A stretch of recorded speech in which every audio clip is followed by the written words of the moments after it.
तभी वो काली परछाई जो अमित की आत्मा थी, वो राजू के शरीर में प्रवेश कर लेती है। पास में खड़ा समीर सब देखकर बेहोश हो जाता है। अगली सुबह समीर ने देखा राजू कमरे में नहीं था।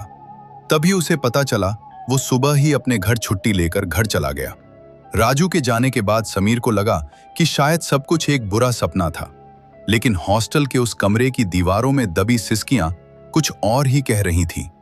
अमित की आत्मा, जो अब राजू के शरीर पर कब्जा कर चुका था, अपने असली मकसद की ओर निकल पड़ा था, उस वार्डन का अंत करना जिसने उसकी जान ली थी।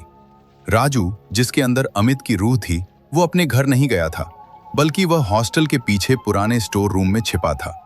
वहीं वार्डन अपनी रात की ड्यूटी पर था। उसे लग रहा था कि अमित का राज हमेशा के लिए दफन हो चुका है, लेकिन उसे क्या पता था कि आज रात की खामोशी उसे निगलने वाली है।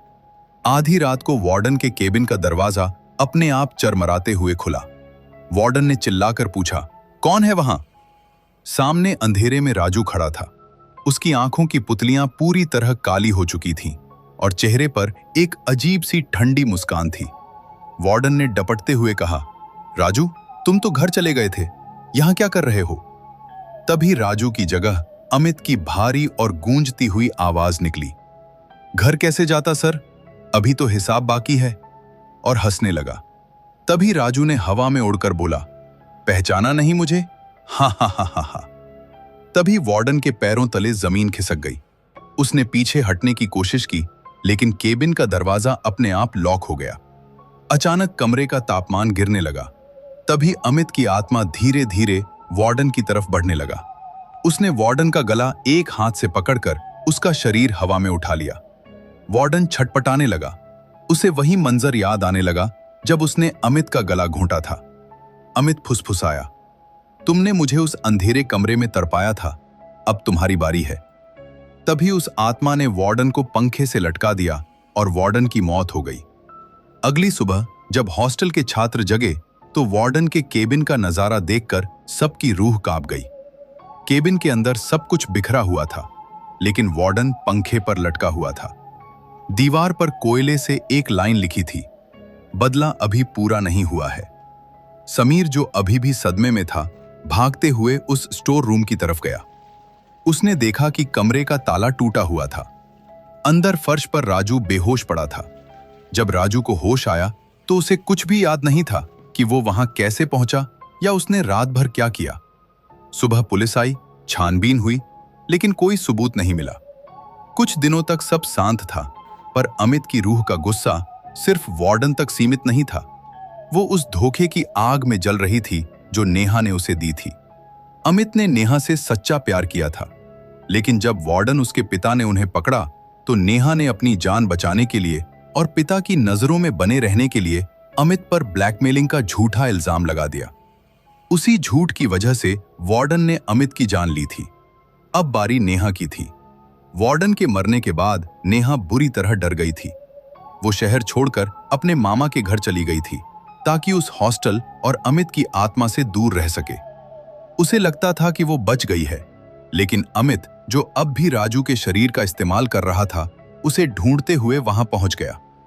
एक रात नेहा अपने कमरे में अकेली थी। अचानक उसके फोन पर एक पुराना वीडियो मैसेज आया। जब उसने उसे खोला तो वो वही वीडियो था जो उसने अमित के लिए बनाया था, जिसमें उसने साथ जीने मरने की कस्में खाई थी। नेहा के हाथ कांपने लगे। तभी खिड़की के बाहर उसे एक साया दिखा। नेहा ने कांपते हुए पूछा, कौन है? अंधेरे से राजू बाहर निकला, लेकिन उसकी चाल और ढाल पूरी तरह अमित जैसी थी। वो नेहा के करीब आया और उसी लहजे में बोला जैसा अमित बोलता था। नेहा, तुमने कहा था कि तुम मेरे बिना मर जाओगी, फिर तुमने मुझे ही क्यों मरवा दिया? नेहा पीछे हटते हुए चिल्लाई, अमित, मुझे माफ कर दो। पापा मुझे मार डालते अगर मैं सच बोलती। तभी अमित की आत्मा हंसने लगा, पर उस हंसी में दर्द था। पापा के डर से तुमने मुझ पर ब्लैकमेलिंग का इल्जाम लगाया और तुमने मुझे मरवा दिया। तभी अचानक कमरे की लाइटें जलने बुझने लगी। नेहा ने देखा कि आईने में राजू नहीं, बल्कि अमित का वह चेहरा दिख रहा था जो मरते वक्त खून से लथपथ था। अमित की रूह ने राजू के शरीर को छोड़ दिया और धुएं की तरह नेहा के चारों तरफ लिपट गई। नेहा को ऐसा महसूस होने लगा जैसे कोई उसका गला घोंट रहा हो, ठीक वैसे ही जैसे उसके पिता ने अमित का गला घोंटा था। वो सांस नहीं ले पा रही थी। वो दीवार पर हाथ पांव मारने लगी और अमित की आवाज उसके कानों में गूंजती रही। तुमने झूठ बोलकर मेरी सांसें छीनी थी, अब तुम भी उसी घूंटन का एहसास करो। और कुछ समय बाद नेहा की मौत हो गई और अमित का बदला पूरा हुआ और राजू का शरीर हमेशा के लिए छोड़ दिया। वीडियो अच्छी लगी हो, वीडियो को लाइक करें और चैनल को सब्सक्राइब करें।